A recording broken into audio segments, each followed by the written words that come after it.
লেবাননের রাজধানী বৈরুতে ইসরায়েলি হামলায় সংগঠনের প্রধান হাসান নাসরুল্লাহ নিহত হয়েছেন বলে নিশ্চিত করেছে হিজবুল্লাহ। শনিবার হিজবুল্লাহর পক্ষ থেকে এক বিবৃতিতে বিষয়টি নিশ্চিত করা হয়। বৈরুতে সিরিজ বোমা হামলায় হাসান নাসরুল্লাহ নিহত হয়েছে বলে এর আগে দাবি করেছিল ইসরায়েলের প্রতিরক্ষা বাহিনী। শিয়া নেতা হাসান নাসরুল্লাহ ১৯৯২ সাল থেকে লেবাননের শিয়া সশস্ত্র গোষ্ঠী হিজবুল্লাহকে নেতৃত্ব দিয়ে আসছেন। সংগঠনটিকে রাজনৈতিক ও সামরিক শক্তি হিসেবে প্রতিষ্ঠায় তার গুরুত্বপূর্ণ ভূমিকা রয়েছে। হাসান নাসরুল্লাহ কয়েক বছর ধরে জনসম্মুখে আসছিলেন না। ইসরায়েলের হাতে হত্যার শিকার হওয়া থেকে বাঁচতেই তিনি লোকচক্ষুর আড়ালে ছিলেন বলে মনে করা হয়। গাজায় গত বছরের গণহত্যা শুরুর পর থেকে ইসরায়েলের বিরুদ্ধে যুদ্ধে জড়িয়ে পড়ে লেবাননের হিজবুল্লাহ। তবে সম্প্রতি এই সংঘাত গুরুতর রূপ নেয়।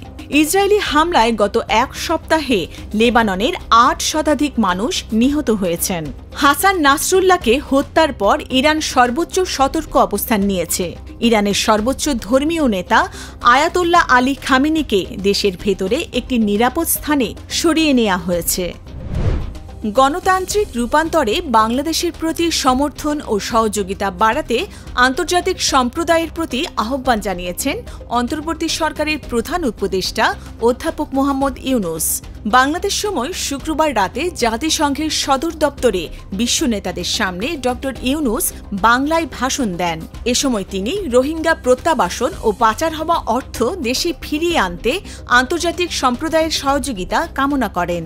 ফিলিস্তিনে নৃশংসতা বন্ধে অবিলম্বে যুদ্ধবিরতিও আহ্বান জানান ড ইউনূস।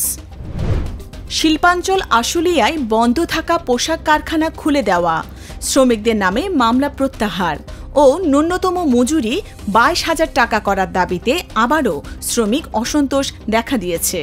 শ্রমিকরা কোথাও কোথাও সারাদিন সড়ক অবরোধ করেছিল।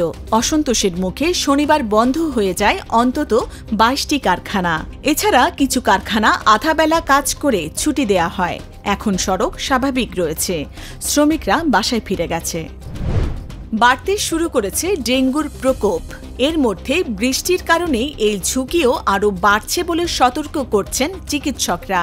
স্বাস্থ্য অধিদপ্তরের তথ্য অনুযায়ী চলতি বছর ডেঙ্গুতে আক্রান্ত হয়ে ২৭,৭০৫ জন হাসপাতালে ভর্তি হয়েছেন। এ সময়ে মৃত্যু হয়েছে ১৫০ জনের। এর অর্ধেকই আক্রান্ত হয়েছেন চলতি সেপ্টেম্বরে, আর এ মাসে মৃত্যু হয়েছে ৬৭ জনের। এবার দেশের উত্তরাঞ্চলে বন্যার শঙ্কা দেখা দিয়েছে। কয়েকদিন ধরে বাড়ছে তিস্তার পানি। শনিবার পানি আরও দ্রুত বাড়তে পারে। এতে নীলফামারী, লালমনিরহাট, কুড়িগ্রাম ও রংপুরের নিম্নাঞ্চল ও চরাঞ্চল প্লাবিত হতে পারে। এরই মধ্যে নদীর পানি বেড়ে গাইবান্ধা এবং চাঁপাইনবাবগঞ্জ সদর ও শিবগঞ্জ উপজেলার কয়েকটি ইউনিয়নের নিম্নাঞ্চল প্লাবিত হয়েছে। আবহাওয়া অধিদপ্তর বলছে আগামী ২-৩ দিন উপকূলীয় এলাকাসহ পূর্ব ও মধ্যাঞ্চলে ভারী বৃষ্টি হতে পারে। বৃষ্টির কবলে পড়েছে কানপুর টেস্ট। শুক্রবার মুষলধারে বৃষ্টির কারণে লাঞ্চের ৪৬ মিনিট পর খেলা বন্ধ হয়ে যায়।